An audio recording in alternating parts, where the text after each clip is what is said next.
I would argue anyone can sell, but if you can't actually deliver a product and keep a customer happy, that customer is going to buy one time and never come back. So understanding that handoff, understanding who owns what, and what are the things that you actually have in place that are flexible and can position you to deliver on that deal is a really interesting approach.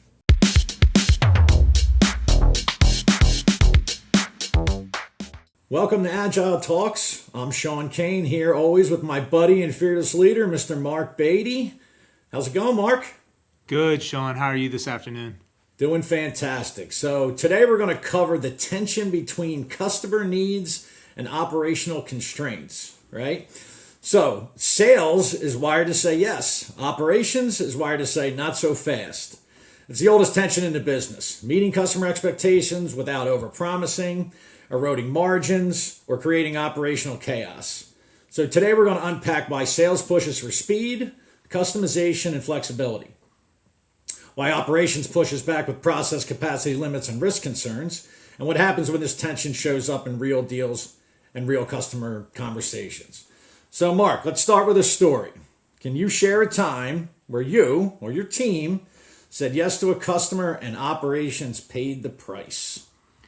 For sure. It happens often. I think what I did in preparation for this call was to reach out to some of my ops buddies and made sure I had kind of the perspective on both sides of the aisle. I think primarily my career has been spent in the commercial space where, everybody has those opportunities to be the hero and we're not the ones cleaning up, the sales and product management, marketing team's mess. So I definitely am going to balance this conversation the best I can. But the reality is, I think, especially for new markets, new products, it's something that energizes the business unit, energizes the company because it's exciting, it's fresh. And when that is happening with inside your org, it's happened a couple times that I've been lucky enough to be part of teams of new product launches. It's very, very easy to kind of overpromise because a lot of things are still unknown. What is your real lead time? How is your delivery going to be efficient? And are you going to hit the delivery dates that you promise? There are a bunch of unknowns, but again, everybody wants to rally around this idea of kind of this new, exciting topic or product or whatever it may be. So in many cases where we released new products, there were massive learnings, right? Whether there were some challenges from the quality side, from the delivery side, they happen. And that's part of the learning curve of launching any new product. But I think as we go through the conversation today, we'll be able to give some really good examples. And I know you spent a lot of your career in sales. Maybe you can share some of your experience as well. Yeah, for sure.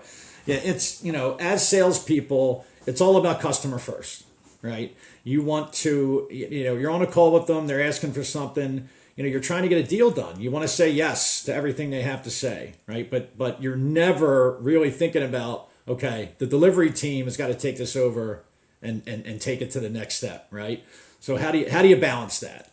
And it's tough because you just want, in the back of your mind, you just want to get the deal done. So, you have to balance that. But so yeah, let's get into some specifics, right? Let's talk about a specific scenario where you had a deal on the table and you overpromised, right? You said and you got the delivery, and they're like, all right, once again, sales did it to us, right? They threw it out there, and now we're going to have trouble delivering this. How do we handle it, right? Like, let's jump into a specific. Yeah, so I think to protect kind of the customer in a specific example, we'll talk in generalities a little bit, right? But what we're talking about, what we're both touching on, Sean, are kind of the heroic sales or the theatrics of kind of moving heaven and earth to get the deal.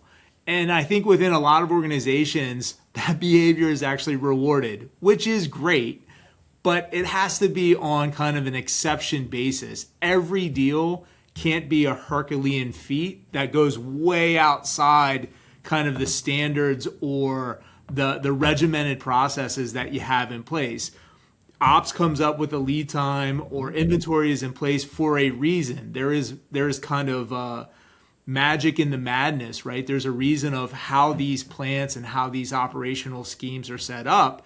And when we go out and sell the world, it turns all of that upside down. So I think the first question leaders should reflect on are what percentage of your sales are Herculean sales? What ones kind of fit the standard, kind of go into the typical process, the standard process where exceptions are not being made, managers and executives are not getting involved to kind of keep everybody in the sandbox and not kind of fisticuffs with one another.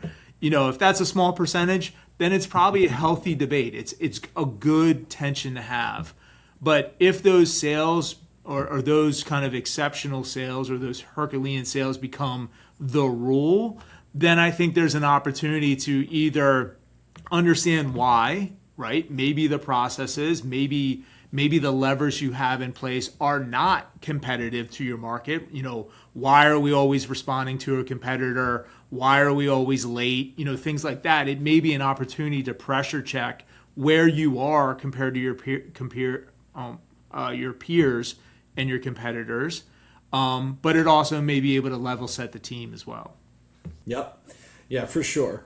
And you need to make that call, right? So, when is it actually worth stretching and trying to meet that customer need? And like in your experience, how do you make that call, right? When you're in that scenario and you're about to overpromise, what comes into your mind? How do you make that decision?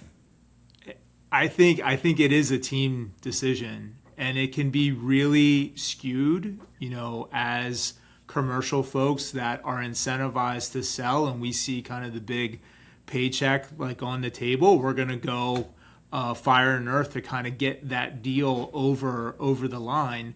I think that's where it is a cross-functional group where everyone kind of has an equal voice to understand the trade-offs of making this exception or to really lean into it.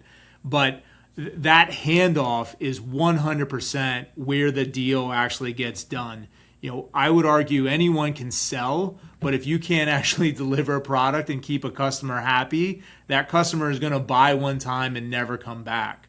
So understanding that handoff, understanding who owns what and what are the things that you actually have in place that are flexible and can position you to deliver on that deal is a really interesting approach.